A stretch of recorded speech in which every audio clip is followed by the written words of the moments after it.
for listening to the Dr. Claude Kershner Show. My name is Dr. Claude Kershner, and we are here to serve organizational leaders and agile teams who strive for excellence and differentiation. I hope you enjoy the content. If you have any questions or would like some additional resources, please visit our website at www.archconsults.com. Enjoy.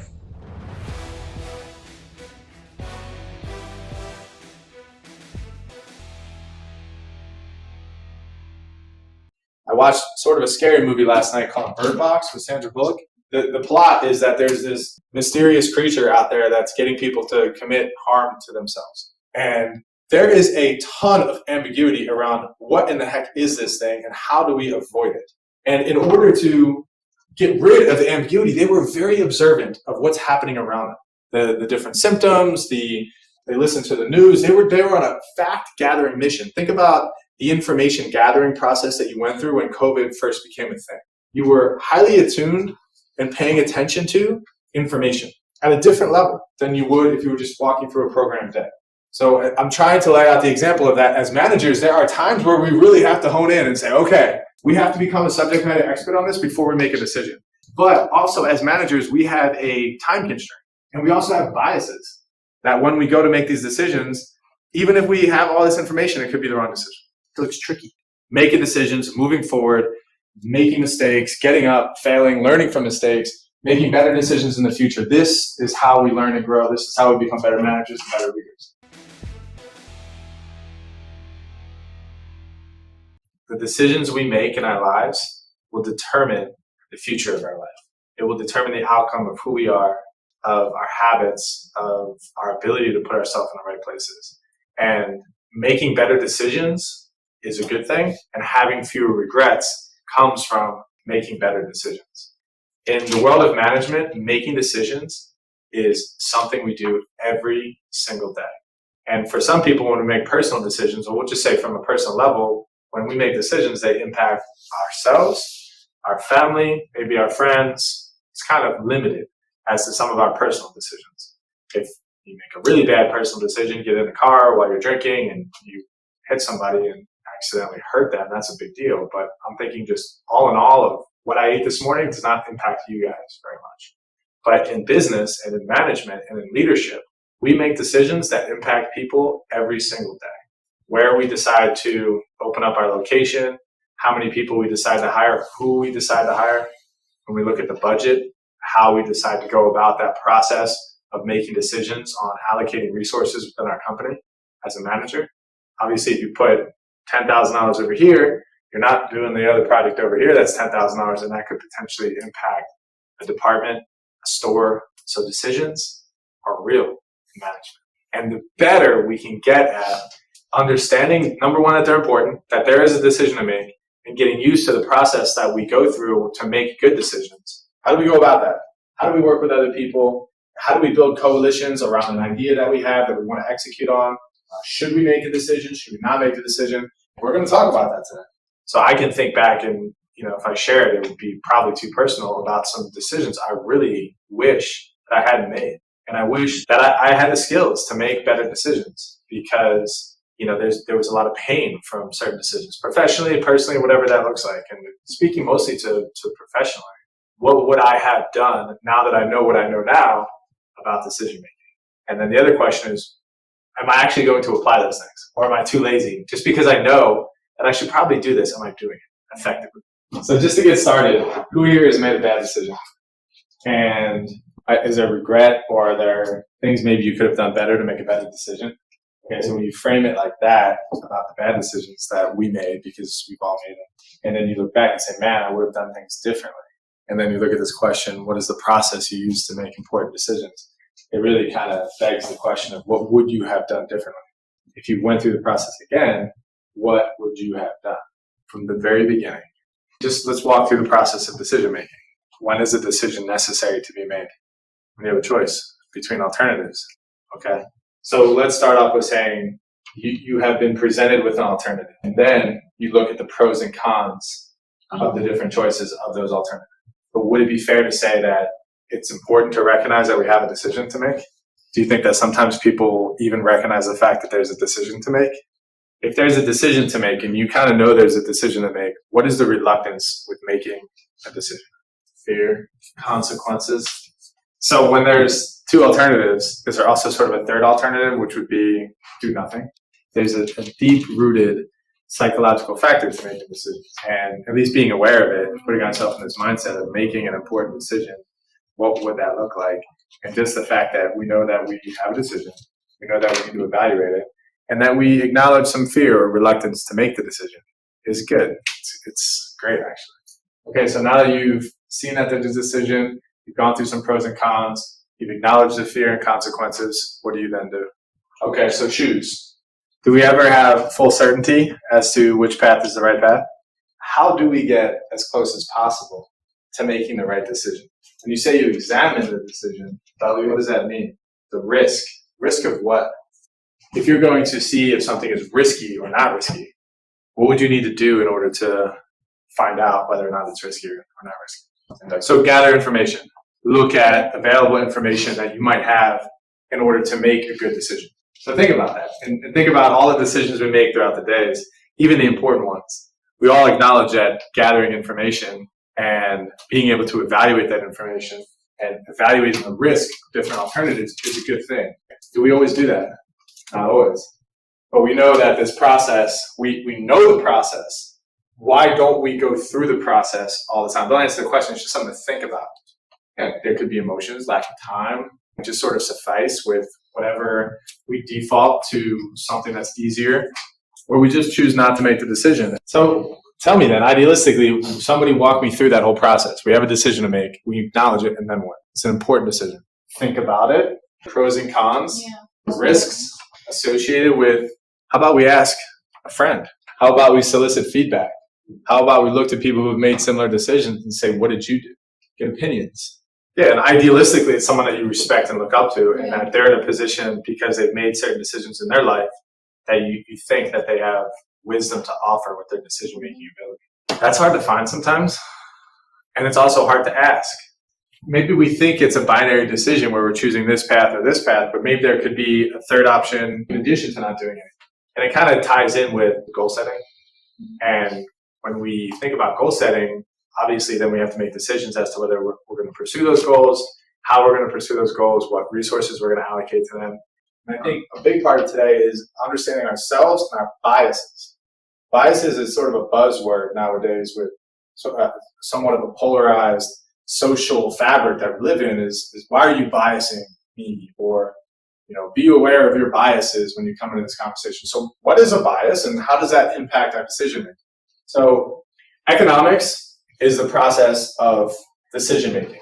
It's really why do people make certain decisions that they make. What we want to do as business people is we want to make rational decisions. There's just a quick paradigm I'll get you to think about before you put this up there that you'll probably see.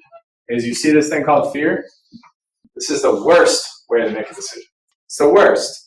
Out of fear is never a good way to start a decision. So the first way, the most rational way to make decisions is based on facts. And this is just to depict an example of what some people do, which is understandable. Do we always have all the facts? No, that's called ambiguity. And ambiguity is it's a crippling force in a lot of managers' days because they don't have all the information they need in order to make decisions. So then we're based on faith. We don't have all the facts, then we have to put some faith in. So if we had to pick one of these, if we had all the facts, that's how we're making decisions based on facts. Faith, making decisions based on faith, some people do it, it's okay. Prayer, meditation, it's certainly a good way to reflect and understand where am I being called to, or what am I being called to do, but really you don't have the facts. You can't predict the future. With artificial intelligence and data science nowadays, there's statistical probability of what could happen next. So when we do have all this data, we gather the data and we analyze the data, we do have a model for what could happen in the future. And that's going to be a big deal for every single person stepping into management, knowing that the access to facts, if done well, using data, we have more of it. So making decisions theoretically should be easier. So that's the best way. Faith is the second best way. Making decisions based on fear is not a rational model of decision making. We'll talk about some of the ways why. When you watch this, you will see some people especially Howie and the people that run the show. And there's a role in this called the banker. The banker makes the decisions on facts, probability.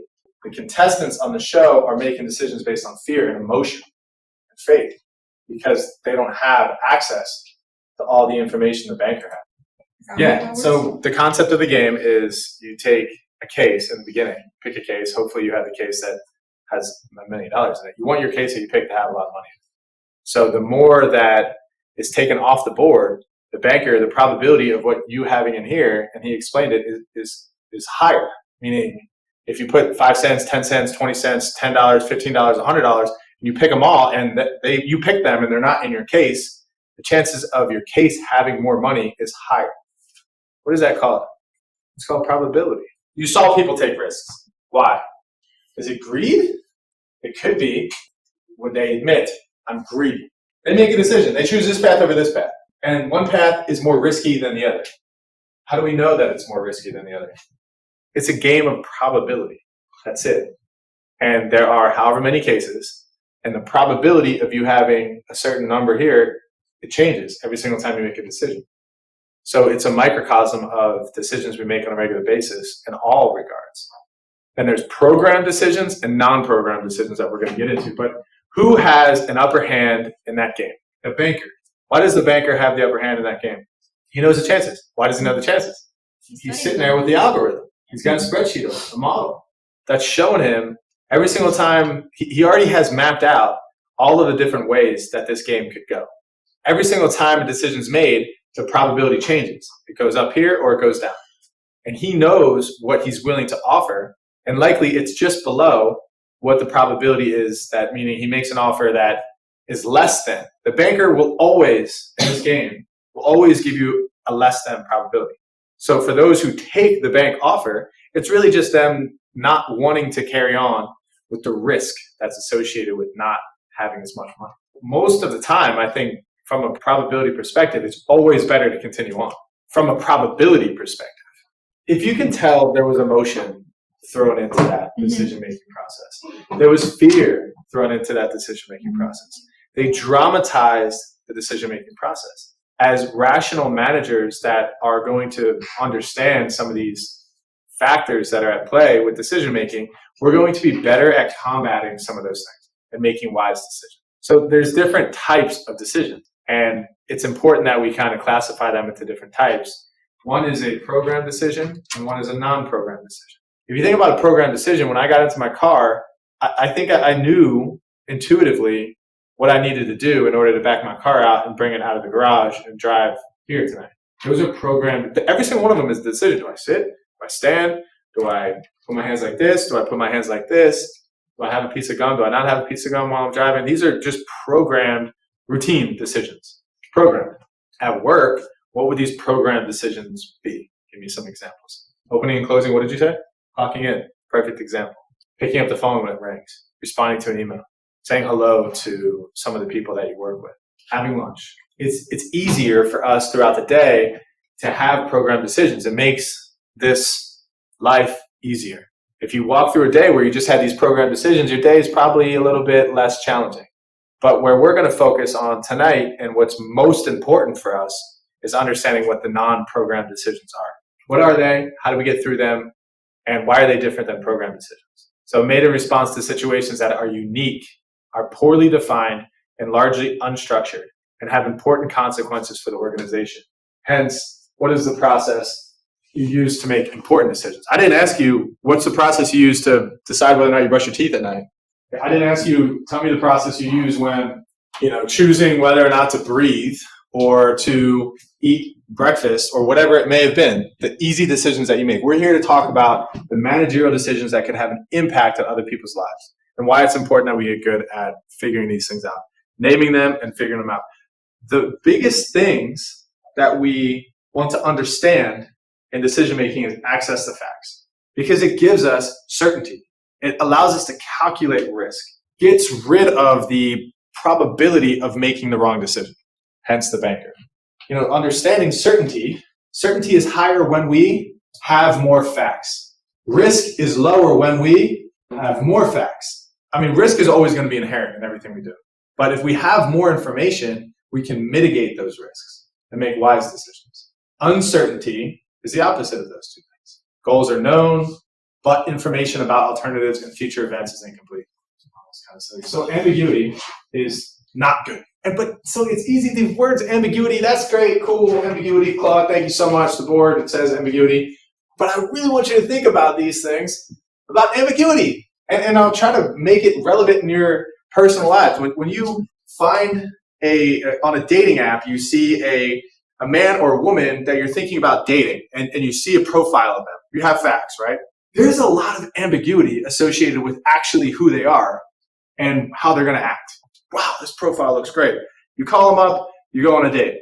What happens? It's totally different. They come looking all different. Or, they didn't in the picture, they only showed this part of their body and this part of the body. You have no idea. When they have a conversation with you, you see their interests and hobbies. For whatever reason, they can't look you in the eye. They don't have confidence. There's a slew of ambiguity. So now let's say you go on a date with them, and it was a good date, whatever. You go on a second date. They seem to be consistent with their profile. Now you've gone on 2 dates. You've gathered information that sort of clarified your original thought process. So the ambiguity is less. You have less ambiguity the more information you have, the more routinistic, the more programmed you see this event occurring. So ambiguity is something that we want to get rid of as much as possible as managers. In order to get rid of ambiguity, we have to be experienced. We have to try to figure out how do we get information. We have to go and meet people. Before you hire somebody, I love the fact that we can have these digital technology tools to do Zoom and whatnot. But I hope that if you're going on interviews, or even if you're going to go look at schools or universities, that you go there physically and you say hello. Because if you just did your interview process on Zoom, or you chose a university or a job without experiencing the work environment, there's a lot of ambiguity there. And that decision is an important decision. And they nickname them wicked decision problems, highly ambiguous situations involving conflict over goals and decision alternatives, rapidly changing circumstances, fuzzy information, unclear links among decision elements, and the inability to evaluate whether a proposed solution will work. I watched sort of a scary movie last night called Bird Box with Sandra Bullock. Yeah. Great movie. I saw the previews. I didn't want to watch it because I have daughters and my wife. We're like, this is not the kind of movie we want to watch. But we ran out of options, so we put on Bird Box. The plot is that there's this mysterious creature out there that's getting people to commit harm to themselves, and there is a ton of ambiguity around what in the heck is this thing and how do we avoid it. And in order to get rid of the ambiguity, they were very observant of what's happening around them. The different symptoms, they listened to the news. They were on a fact-gathering mission. Think about the information gathering process that you went through when COVID first became a thing. You were highly attuned and paying attention to information at a different level than you would if you were just walking through a program day. So I'm trying to lay out the example of that. As managers, there are times where we really have to hone in and say, okay, we have to become a subject matter expert on this before we make a decision. But also as managers, we have a time constraint. And we also have biases that when we go to make these decisions, even if we have all this information, it could be the wrong decision. So it's tricky. And I really hope that you become better decision makers. But what I don't hope is that you are stunned or in some way frozen to not making decisions. Because that's one of the worst things that you can do is just not make a decision, or be frozen and not know which path to go because of an overwhelming sense of information. Making decisions, moving forward, making mistakes, getting up, failing, learning from mistakes, making better decisions in the future. This is how we learn and grow. This is how we become better managers and better leaders. So I'll talk about these 3 different models that we use, the classical model, administrative model, and political model, just so you can see in your mind, and maybe other people, of how they go about making some of these decisions. So in the classical model, it's strictly based on rational economic assumptions. It's the banker. Manager believes how decision makers should make a decision. So in the classical model, it's, what do you mean? It's the facts. I decided to go to Japan because it was the cheapest. My wife, it's on her top 10 list or whatever it is. And it has nothing to do with whether or not they want to go to Japan, or if there's any emotion behind it, or if they solicited other people's opinions. They just decided it based on facts. Does anybody know that kind of decision maker? Classical model, not a lot of emotion, fact-based decision making. notice some more in the future. So the assumptions they make: decision maker operates to accomplish known goals, problems are defined, decision maker strives for certainty and gathers information, results are calculated, criteria for evaluation of alternatives are known, selects alternatives that maximize economic return, very much like the banker. So the administrative model is goals are often vague and conflicting at times. Use a rational decision-making process within the limits of human and environmental factors. Yes, I want to make the right decision statistically. And for those of you who watched Bird Box, once again, there was an opportunity where they went to a grocery store. And they could have stayed in the grocery store. And the guy even made the argument in the movie. He said there's no rational, economic, or no reason why we should leave. The probability says our chances of survival here are way greater. And then Sandra Bullock steps in with the administrative model and says, wait a minute. Yes, that rationality may make sense, but the right thing to do would be to leave and go back with the food to the people that we promised. She made sort of an irrational decision based on her desire to care for other people. Maybe you know some people who do this too. Maybe you know people who, the fact is that I can go to this university and I can afford it and it would be great, but I prefer to be closer to my parents. The fact is that I could live in Florida, but I have two sisters with learning disabilities in Pennsylvania, so I'm thinking about moving up to Pennsylvania. So rationally, it would make sense for me to stay here. But from a human and environmental factor, I'm going to choose something that may not be rational to certain people. And do you see the contrast between classical and administrative? It's almost frustrating when people are strictly focused with classical, but in reality, from an economic perspective, from a financial perspective, you want your accountants, you want your financial advisors, you want them to act rationally. And within the business environment, the classical model, you want people to make decisions based on economic outcomes. Because you like Jenny, but Jenny makes too much money and isn't working, it's probably best we let Jenny go. Why do we have to talk about it anymore? Let's just go ahead and make this decision. Not an easy decision to make, but needed to be made. What's bounded rationality? It also means that how can I possibly interpret all of the information, the pros and cons? How can I interpret every little thing that could go right or go wrong with this decision? How much time should I spend on the pros and cons? What do you think? Let's bring a decision into this that we're in a management position and we need to choose whether or not we choose supplier A or supplier B. And supplier B is a little bit cheaper, but supplier A has a better reputation. Well, just think about it. I won't get into the details. How much time should we spend on that? 2 days, 1 day, 2 hours, 10 minutes? Whether we choose supplier A or supplier B. And then the other question is, do we solicit other people's opinion or do we make the decision ourselves? The question is, how much time should we spend on it? 1 day? You have the proposals, you know the price. We need product, don't we? Why are we spending so much time on this decision?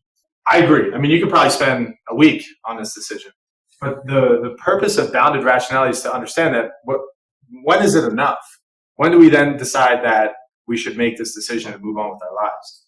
And the reality is we don't really know what that line is. Some people draw it some places, some people draw in others. We could randomly guess and make the greatest decision ever and spend 10 seconds on it and not have to waste another 5 days on this menial decision. Satisficing is choosing the first solution that satisfies minimal decision criteria. So this is an interesting one too. So bounded rationality says there's only so much information that we can process for this decision. People have limits or boundaries on how rational they can be. That's number one. And then satisficing is just saying, okay, well, this is too much. I'm just going to choose this path because I'm sick of talking about it. That's satisficing. And that could be a bad thing as well. So those are two things to take into consideration when people make decisions. What are assumptions?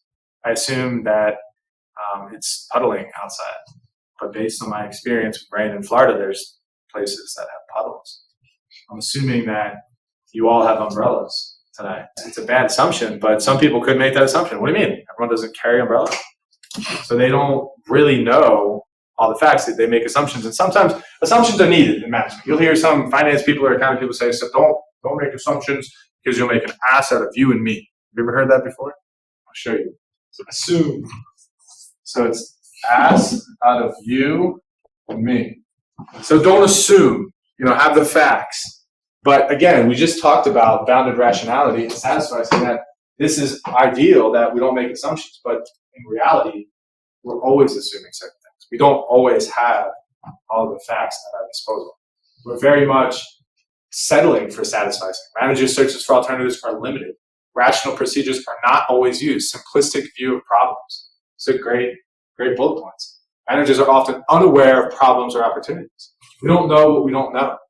Goals are often vague and conflicting. Intuition, great story. There's a story in a book about intuition and decision making. And some may think that there's something called a sixth sense. And really, it's not, say, a sixth sense scientifically, but what it is I'm so used to looking at the room with people either paying attention or not paying attention, I can tell whether or not my points are getting through. I have intuition.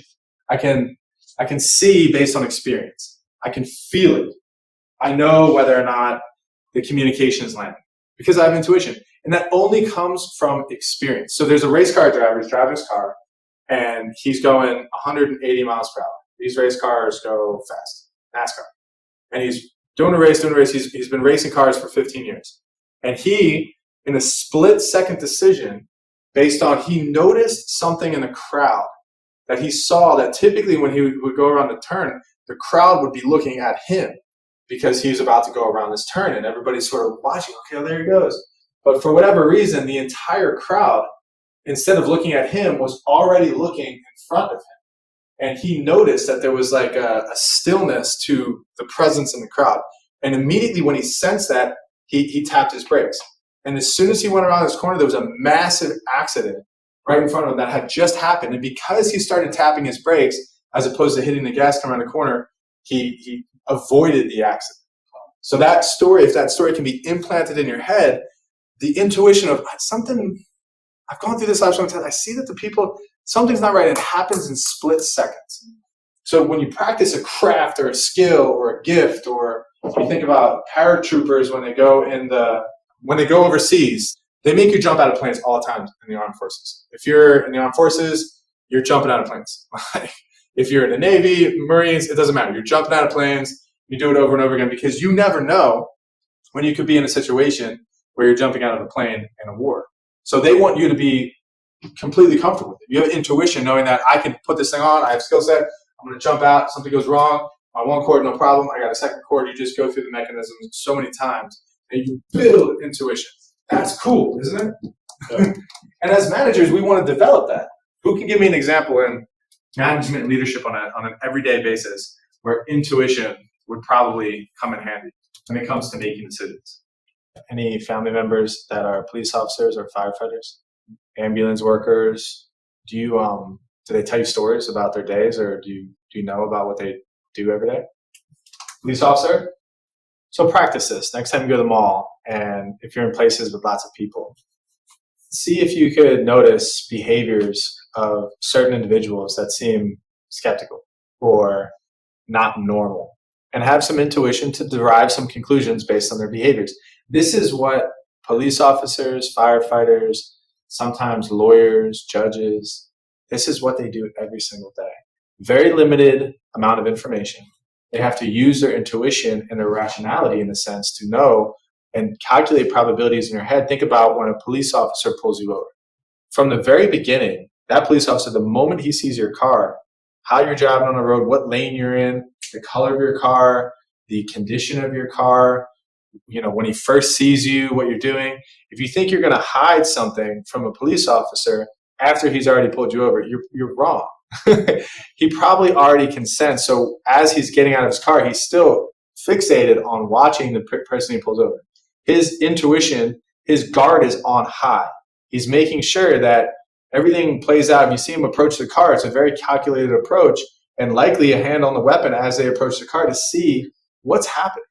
And as they approach the car, they see that it's a pregnant woman in her 40s or say 30s.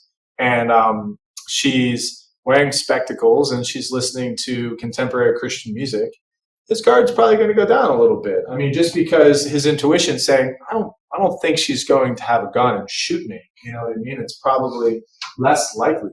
Versus it's a group of 18-year-old mixed, diverse college students. No, we won't say college. Well, we'll say college students that their music and they have bass coming out of the back of their car.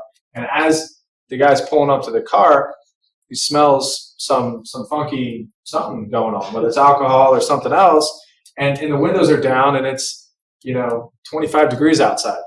And he's like, pretty sure something's not right here. I should investigate a little bit further. And these are things that managers do as well. So when you walk into the office as a manager, when you go into a meeting as a manager, noticing these types of things of how people are behaving, maybe how their day's going. If you notice that somebody's a little bit nervous when they're speaking, maybe it's not a good time for them to make that important decision. Maybe you should try to help them out. If you're on the hiring team and you're trying to hire people to come onto your team, there's probably a good chance that intuition would be helpful for you. Seeing how they dress, observing some of their mannerisms. If they don't stand up when they shake someone's hand and they're just shaking hands like this, I can go on and on with having this level of intuition and why it's really important in management. Combining intuition with analytical thought, that's what we talked about, the police officer. I'm not just, something might be wrong. No, I've experienced this in my training. I've experienced this before. If the windows are down and I smell that, there's a really high probability that something's happening inside that vehicle that shouldn't be happening. That's called quasi-rationality. That's probably the best way to do it. You have intuition and rationality going at the same time. So now the political model, and this is a cool thing to understand. We're in a work environment. And us here at this organization, we'd really like to have a 45-minute lunch. And that's important for us. But management and some of the people, our supervisors, think 30 minutes is plenty good. So it would behoove us to have a group of people who agreed with us in our campaign. You can't decide maybe as a field service supervisor, as a field service person, that we're going to change lunch from 30 minutes to 45 minutes. That's not within your political power, right? But what if you built a coalition around the concept of helping make that decision? What would that look like in an organization? If you think about in freshman year and you're running for homecoming queen or something like that, or school president, or whatever that may be, you want to build a group of people that will support you in your endeavor. It's a coalition. I worked out in the prison this past weekend. There was a workout, and I teach in the prison. And it was a very interesting experience for sure. It was in the prison yard. I mean, this is like a stereotypical movie, prison yard. These guys are like, I'm walking in, I'm like, all right. But I felt, protected, or I felt more safe because we had 75 inmates working with us. 15 of them were my students. And I had been in this prison on multiple occasions. So God forbid something was to go wrong. I had a group of people that, they wouldn't let anything happen to me. We were vastly outnumbered because there was 5 guards and 200 inmates on the rec yard. It's not really an idealistic place that most people would choose to be. But I felt content because I had people that were a part of my group. And we were doing it together. So that's sort of, in essence, sort of a coalition. But it's what we do naturally. We live in community. We want to be protected. Building people who agree with the decisions that we want to make, and formulating these coalitions is a big takeaway from tonight.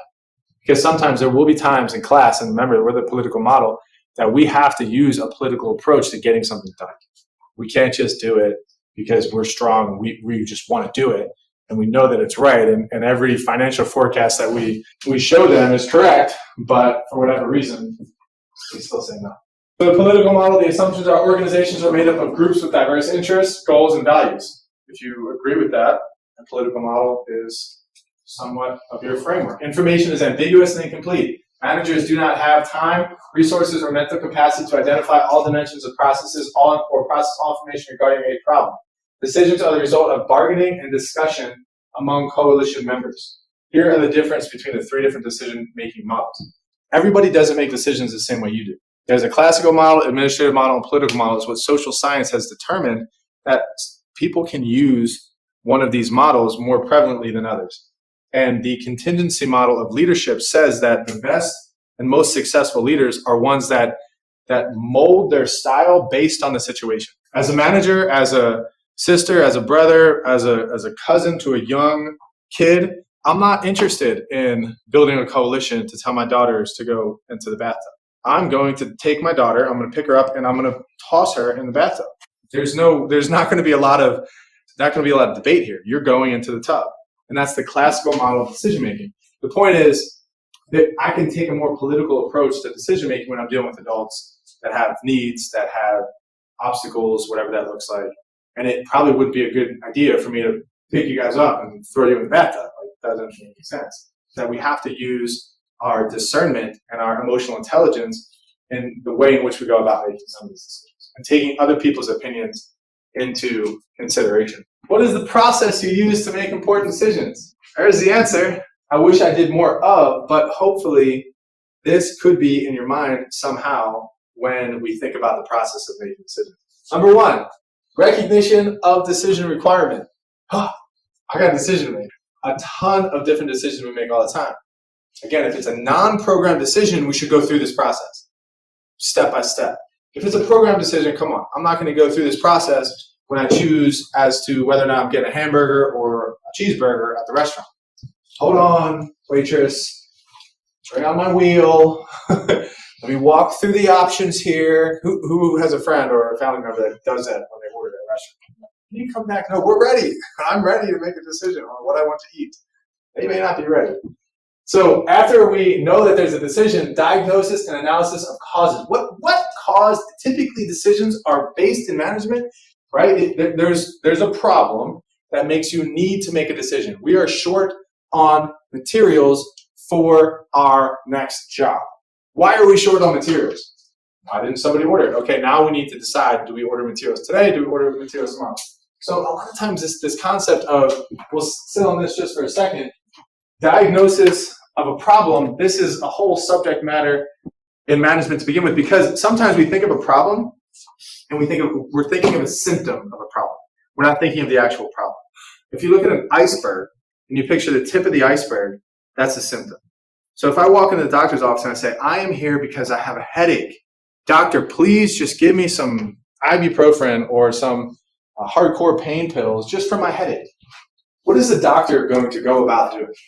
The headache is a symptom of likely a different kind of problem in my body. Maybe I have an infection. Maybe I have a bacterial infection. Or maybe I didn't drink enough water. Maybe there's some other root cause to my headache that the doctor is going to want to know. And doctors are smart enough to know that nasal drip, headaches, fevers are a symptom of an underlying problem. The same thing can be applied to business. If we, for whatever reason in business, notice a trend of sales going down, the problem isn't, we need to sell more. The problem could be something very different. So when we attack that as managers and we try to diagnose problems, we have to be careful to delineate symptoms from problems. It's a big takeaway when it comes to making the right decisions. Because if the doctor gave me the pain pills, but I wasn't drinking enough water and I went back 2 days later with the same headache, it's a useless process. He didn't solve the problem. I didn't solve the problem either because I still have a headache. So development of alternatives means, okay, now that we've diagnosed the problems, there's a couple different ways that we can make decisions in order to attack the problem. Selection of desired alternatives. So now we have to choose. So once we know that there's a problem, that there's a decision, now we have some pros and cons. We evaluate the decision, and then we have to choose. If we don't choose, whatever. After we choose selection of desired alternative, then we have implementation of chosen alternative. So then we have to, once we make the decision, then we have to do it. Go and drink more water. We have to do something about whatever problem that we had. That's important. After we do it, there's a great quote that I'll always remember because it made an impact on me by Rich Wilkerson. He said, everything worth doing is worth evaluating. Everything we do that we put resources into as managers and leaders, once it's done, we should get together as a team and say, how did it go? Did we make the right decision? Should we have had that event? Should we do it again next year? What could we have done better? So you evaluate the decision that you made and you provide feedback. You tell each other, hey, I think you did great there, but not sure if that's exactly the angle you want to go to. Maybe you could have done it better this way. Or just, you did it great. Keep going and move forward. Good decision. Does this help you at all? That there is a process to decision making? Well, when I'm tired and it's the end of the day, I'm hungry, and I've been, let's just say I've been in a debate all day. There was a symposium, and I led a discussion, and I had to use all my brain cells. is it the right time to make a decision at the end of the day about whether or not I'm going to, shift my funds to a different account? It's not a good time. Making important decisions, space for clarity, and white noise, meaning white space. Having some, there's always that saying before you send that email, just don't send it. Send it tomorrow. And a lot of times in management at night, even when people send emails, they say, don't send emails past a certain amount of time at night, because you're in your hour of the rat, they call it. It's where you should be sleeping. The sun is down and you're ruminating over this thing that happened today. It's really no big deal. If you wake up the next day, your mercies are new every morning. You're fresh. You're like, man, I'm so happy I didn't make that phone call or send that text message. That's a huge point. And thank you for saying that, because if we could, as managers, realize that clarity of thought and having a clear mind before making decisions is a good thing, we could make better decisions with fewer regrets. Yeah, emotions drive us. There's an elephant and there's a rider. And the elephant is the emotion. The elephant is what carries the rider. It's important. The elephant's strong and all this kind of stuff. But the rider is logical. The rider knows the path. The rider knows the way. The rider, which is the logic, should be guiding the emotion. But sometimes the elephant lays down in the middle of the path and sits there. And that's the emotion. And the rider is not going to be able to do anything to kick that elephant to get it to go. When the emotion takes control, there's no more momentum. We stop. And emotions are now in charge, and we all know what happens next. Typically poor decisions. But emotion can be channeled. Emotion is a good thing. Emotion gets us going. And we want to have some emotion when we make decisions, but we don't want to base our decisions on emotion. So there's a directive style, analytical style, and a behavioral style. I will gravitate towards one of these, and maybe you'll see yourself in one of them as well. So directive style prefers simple, clear-cut solutions to problems. Analytical style based decisions on all available rational data. Conceptual style use a broad amount of information to solve problems creatively. And then there's a behavioral style exhibit a deep concern regarding effect of decisions on others. Which one are you? Who's a directive style? Prefer simple, clear-cut solutions to problems. Who's analytical style? Based decisions on all available rational data. So a little bit slower to make decisions, but you want to make sure you have all the information before you make it. So 1, 2, 3, 4, we got 5. Who's conceptual style? Use a broad amount of information to solve problems creatively. I'm more conceptually oriented. I like creative problem solving. Behavioral style exhibit a deep concern regarding effect on other people. Yeah, so a good example would be somebody asks you, where would you like to go eat? And you're like, I don't know, where would you like to go eat? Well, I asked you, well, I just want to make you happy, and it's whatever you want. So that's another, being self-aware and knowing that there are times where it's best if I take the behavioral approach and I just say, you know what, you just make the decision. I want to do what's best for you. I'm willing to sacrifice whatever you want. But there's other ways where I need to make a directive approach. There is a building burning and I need to go help. Versus I'm not sure, what do you think I should do? Oh, okay, well, how about you? We don't have time to gather all this information. We just need to make a decision. So again, it goes back to this contingency theory of leadership, is that we have to understand these styles, and we have to know what situation is a situation where I need to have a behavioral style, more collective approach. I really do need to care about my staff and my team and what they think. Even though I think something else, I want the best for them here. I want to use a behavioral style. Directive style, again, there's a financial decision that needs to be made. It's for the best interest of the profitability of the company. I'm going to make it. I'm not interested in how other people feel about it. So these are the biases that you'll hear a lot if you take psychology. But there's 5 of these, and these are fun to think about. I think you'll think about them more now that you define them. But an anchoring bias is when you first met me, you're anchoring all of your future thoughts and decisions based on your initial impression of me. So occurs when we allow initial impressions, statistics, and estimates to act as anchors to our subsequent thoughts and judgments. So when you first meet someone and you see that they're dressed nice and they have this beautiful suit and they have a silver tongue and they speak with eloquent words, you're just assuming that they're really nice to waitresses at restaurants. But then you see them be mean to somebody and probably, I don't understand, that is conflicting. But we cannot always anchor our opinions of others and make decisions based on our initial impressions of something, because it feels good or it feels right. If we fall victim to that, we'll be falling victim to something called an anchoring bias. Loss aversion is what we experience and what we watch on the show, Deal or No Deal. Stronger response to a potential loss than an expected gain. Remember the lady said that $170,000 is like 3 years worth of wages. I am so fixated on the fact that I won't get $170,000 that I don't even think about the fact that I could have $500,000 if we keep playing. I just don't want to lose. So I have a loss aversion so that I can't gain. So that's another bias. Stronger response to a potential loss than expected gain. Confirmation bias. This is something that I learned again in my doctoral degree, and they really want to make sure you do this when you write scientific papers, when you make an assertion, political, religious, scientific, whatever it may be. What the confirmation bias says is it occurs when a manager puts too much value on evidence that is consistent with a favored belief or viewpoint and discounts evidence that contradicts it. So what we're doing is we're searching for things that prove our belief correct. So if I believe that my daughter is smart, I'm going to look for all of the test grades that are A's, and I'm going to ignore the C's and D's. I'm going to gather all the A's and say, look how smart she is. But if the right way to do it and to not fall victim to the confirmation bias is to actually look, instead of looking for the A's, look for the bad grades and say, you know what, this could disprove my thought about her being smart. You're actually seeking out to disprove your initial hypothesis. In order to prove the fact that my daughter's smart, I'm looking for reasons why she's not smart. And if I can't find them, I must conclude that she's smart. But to not go and look for the things that disprove your assumption means you're falling victim to the confirmation bias.